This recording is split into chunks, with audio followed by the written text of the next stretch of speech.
Então, como prometido, vamos falar sobre a Scala Traditionis. Hoje eu vou te explicar então o que é essa escala, né? Ela é um simples facilitador para compreender o que são as caixinhas que a gente vê hoje dentro da igreja, né? Que a gente se compara, né? Pessoas, padres, figuras públicas, a gente fica até assim sem entender mesmo por que tanta diferença, né? Entre os discursos, as celebrações, e a escala é simplesmente para ajudar você aí a entender um pouco sobre a situação atual da igreja. Então, de uma ponta a gente tem os hereges, os teólogos da libertação, o Frei Beto, o Leonardo Boff, o Frei Cláudio Van Balen, e do outro lado figuras como Dom Rodrigo, Tietos Fidelium, a Controvérsia Católica, Frei Tiago, são os sede vacantes. São Pedro fica até tremendo as bases aqui, né, São Pedro? Pois é. Então a gente hoje vai entender melhor que é a posição cismática da igreja.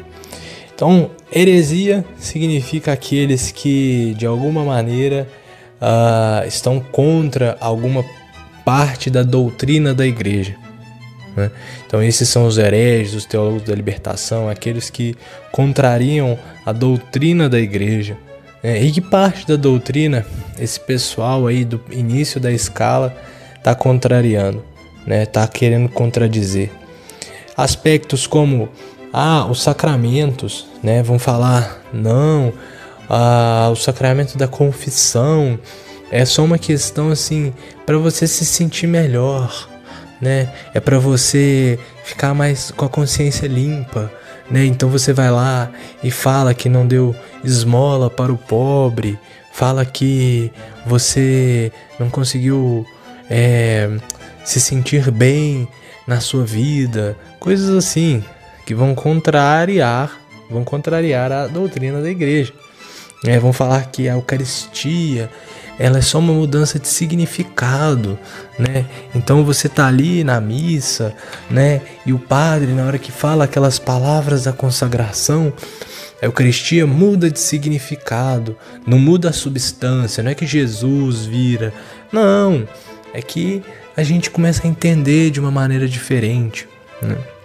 E que o importante mesmo são as ações pastorais, né? O importante mesmo é a gente estar ali nas ações sociais e fazer obras e tudo mais. Então assim, são perspectivas bastante contrárias àquilo que a igreja ensina, né? É uma teologia, a teologia da libertação, ela é condenada pela igreja. E por isso que esses caras aí estão na ponta da escala, né? E como os hereges, né? E são nada confiáveis. E aí, andando mais um pouco nessa escala, a gente tem, por exemplo, padres como Padre Fábio de Mello, né? Padre Joãozinho.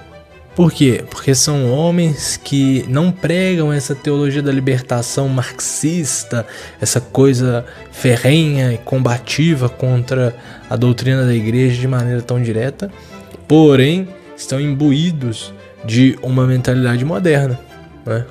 Uma mentalidade moderna, um comportamento moderno, questionamentos em direção à doutrina da igreja, que são frutos do modernismo, né? Então eles não assumem uma postura de fidelidade à tradição da igreja, né? Nem mesmo ao Concílio Vaticano II, né?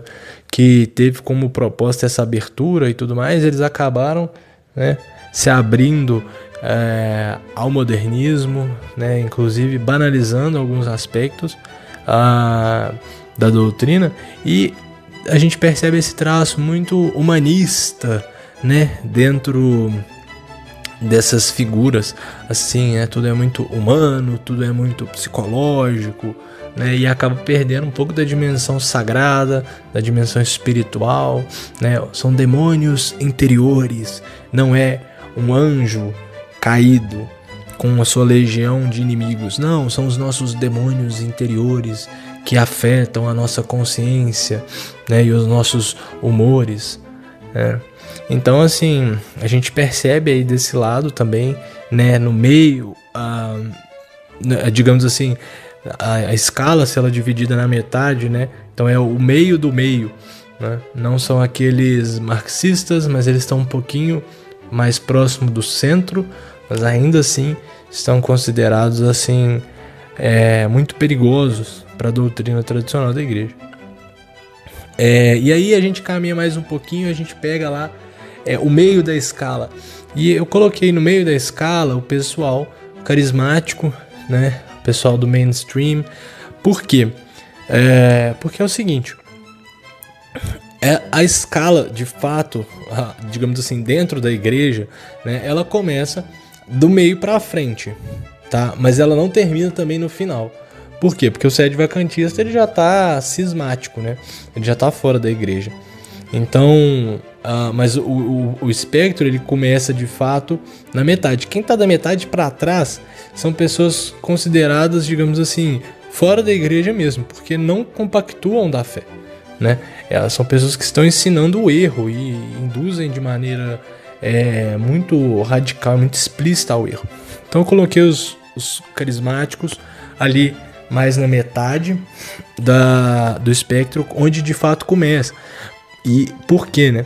Porque eles estão ensinando, né? Os carismáticos estão ensinando a doutrina de fé e de moral da igreja, né? Ou seja, estão falando sobre pecado, estão falando sobre vida na graça, estão falando sobre catecismo, né? Estão buscando de alguma maneira celebrar bem a liturgia, por mais que a renovação carismática também tenha os seus problemas com a liturgia, principalmente, né?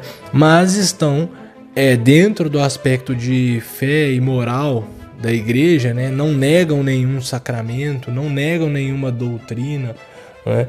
E falam sobre castidade, ensinam aquilo que a tradição da igreja sempre ensinou, né?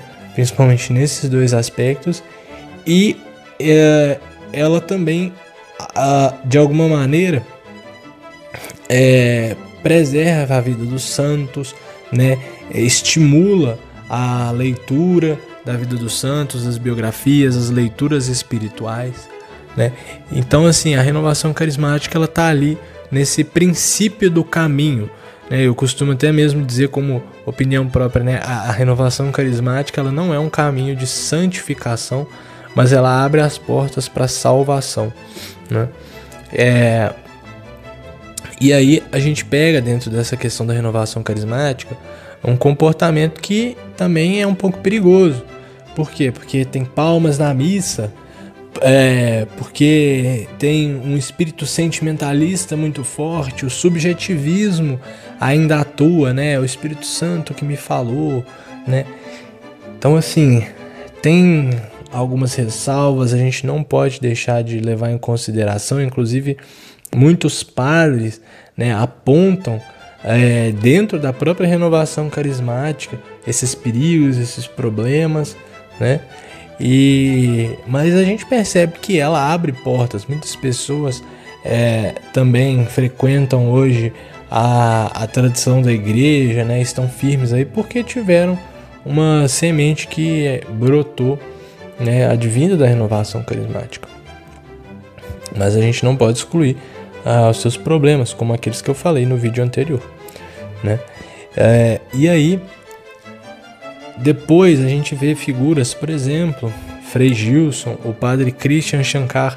Eu diria até que o padre Christian Shankar primeiro, assim, porque é mais próximo da renovação carismática, né, com um estilo próprio, mas você vê que ele está pregando doutrina, mas ele também pega muito o lado humano das coisas, né? Então, assim, o Frei Gilson, que ele também é da linha mais carismática, né?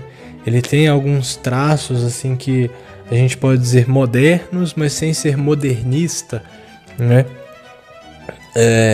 São padres que a gente percebe que seguem a tradição da igreja, né? Apoiam a igreja e que tem uma vivência também coerente, né?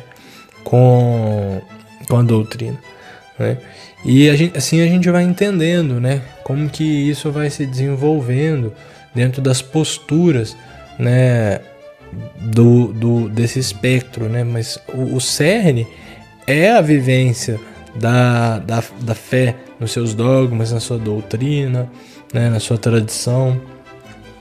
E aí depois do Frei Gilson a gente poderia dar exemplos como o Padre Paulo Ricardo, né, que está ali mais voltado, digamos assim, para o pessoal da tradição, né, mas ele não celebra só a missa tridentina, por exemplo, né, mas ele tem uma perspectiva que comunica tanto com o pessoal carismático quanto com o pessoal tradicional, né, recebe crítica dos dois lados também, mas tem credibilidade nos dois lados. Então ele faz de alguma maneira essa ponte aí entre o pessoal mais tradicional e o pessoal mais carismático, né? E então a gente vê que ele também demarca muito bem assim, né, essa perspectiva. Aqui eu queria também ressaltar o ponto do Opus Dei, né? O Opus Dei ele tá ali um pouco próximo à postura do Padre Paulo Ricardo. O Opus Dei, ele de alguma maneira é um pouco assim, ele sem dúvidas vem antes na questão da postura, né, porque quando a gente pega alguns aspectos com relação ao Opus Dei também são problemáticos, né, principalmente no que diz respeito à moral da igreja, né, algumas opiniões que têm uma influência muito grande dos leigos, mas não é o cerne aqui desse vídeo, né, falar sobre o Opus Dei. Mas a gente vê que eles não pregam, né, uma postura assim tão que ela aparenta ser conservadora, mas ela tem muitos traços modernistas também, né, ou modernos, por assim dizer. E aí depois do Padre Paulo Ricardo a gente tem, vamos supor aí, a administração apostólica, né, que já é uma celebração de rito tridentino, mas que tem uma conexão forte com o Concílio Vaticano II, aceita as canonizações, porque daqui para frente, né, dentro da escala, a gente vai perceber que as críticas ao Concílio Vaticano II elas vão somente aumentar, né, e vão ser questionadas de maneira cada vez mais ferrenhas, em certo sentido, as decisões do Concílio Vaticano II, ou decisões pós-conciliares, né? E aí a administração apostólica ela ainda confia no magistério da igreja no que diz respeito às canonizações, aos santos, né? Também à missa nova, né? Ele não tira a validade ou a licicidade da missa nova, né? Ele diz que a missa nova é válida, diz que a missa nova é lícita, né? E a gente tem um conjunto aí com a administração apostólica, um pouco depois o Instituto Bom Pastor, que é um instituto também de vida tradicional, né, de celebração tradicional, mas que às vezes toma algumas posturas que são um pouco exageradas em alguns aspectos, né, que tem, às vezes apertam demais em alguns pontos que a gente pode duvidar ou questionar, por assim dizer. E assim a gente vai dando sequência na escala, pensando ali posterior ao Instituto do Bom Pastor, a Fraternidade São Pio X, né, a Fraternidade São Pio X, que recentemente voltou à comunhão com a igreja. O Papa Francisco permitiu as confissões, né, deu uma abertura para que os padres da fraternidade possam confessar os fiéis com permissão da igreja, que foi muito bom, né, desde o ano da misericórdia. E aí a fraternidade ela já aponta questões mais severas com relação ao Concílio Vaticano II, né, com relação à missa nova, a missa de Paulo VI. Então eles já vão assim tecendo essas críticas maiores, né, falam alguns, né, se a gente pega, por exemplo, a fraternidade em Portugal, já falam sobre a missa nova não ter ela assim, eles até falam, né, que a missa nova ela é válida, né, porém ela é ilícita. Então assim tem esse perigo também, né, de propor questionamentos à igreja que são que de alguma forma permeiam a ruptura, né? Questionam muitas vezes os sacramentos pós-conciliares pela mudança de fórmula, né? A gente sabe que a missa nova ela é sim problemática, ela tem aspectos protestantes e antropocêntricos bastante sérios, posso deixar isso claro aqui, mas que posteriormente a gente vai falar melhor sobre isso. Mas a fraternidade ainda assim está em comunhão com o Papa, né? Mas eu acredito que seja muito difícil quando dizem que a missa nova, por exemplo, ela não satisfaz completamente o preceito, né? Coisas nesse sentido. E aí, depois da Fraternidade de São Pio X, a gente tem a Fraternidade de São Pio V, o pessoal da resistência, né, do reconhecer e resistir, ou seja, reconhecem a figura do Papa Francisco, a sua autoridade como Papa, a sua legitimidade, mas que depois ali também vão fazer duras críticas ao Concílio Vaticano II, né, críticas válidas também, e muito, muito boas críticas assim, que precisam ser levantadas mesmo, né? Questionamentos, e a resistência, né, para dar um entendimento melhor, ela veio de um braço da Fraternidade de São Pio X, né, de um bispo, Dom Williamson, que se separou da fraternidade, né, e aí nessa separação ele criou a resistência, né, que também não aceita a missa nova, né, mas que tem essa postura de reconhecer e resistir, né? Então eles são, assim, em certo sentido, muito parecidos com a fraternidade, mas eles ainda então estão um pouco depois nesse espectro, né? E por fim aí a gente pode colocar os sede-vacantistas, que já é uma posição de cisma com a igreja, porque o sede-vacantista ele não reconhece a posição do Papa, né, São Pedro? Coitado, a sucessão papal foi rompida segundo os sede-vacantistas. Ah, que tristeza, hein? Pois é.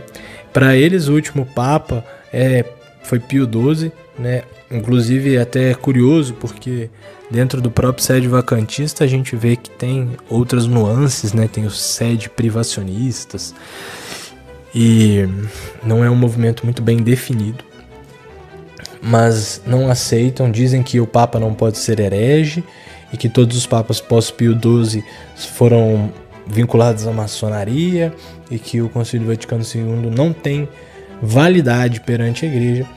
Mas depois, posteriormente, vamos fazer um vídeo também sobre os problemas do sede-vacantismo e sua incoerência com a doutrina tradicional da igreja, e também sobre o fato da livre interpretação do magistério, né, que é algo profundamente problemático, né? Ninguém lhes outorgou o direito, né? Não tem segurança para afirmarem que o Papa não é Papa e que a igreja pós-conciliar é falsa. Mas é um assunto para outro vídeo.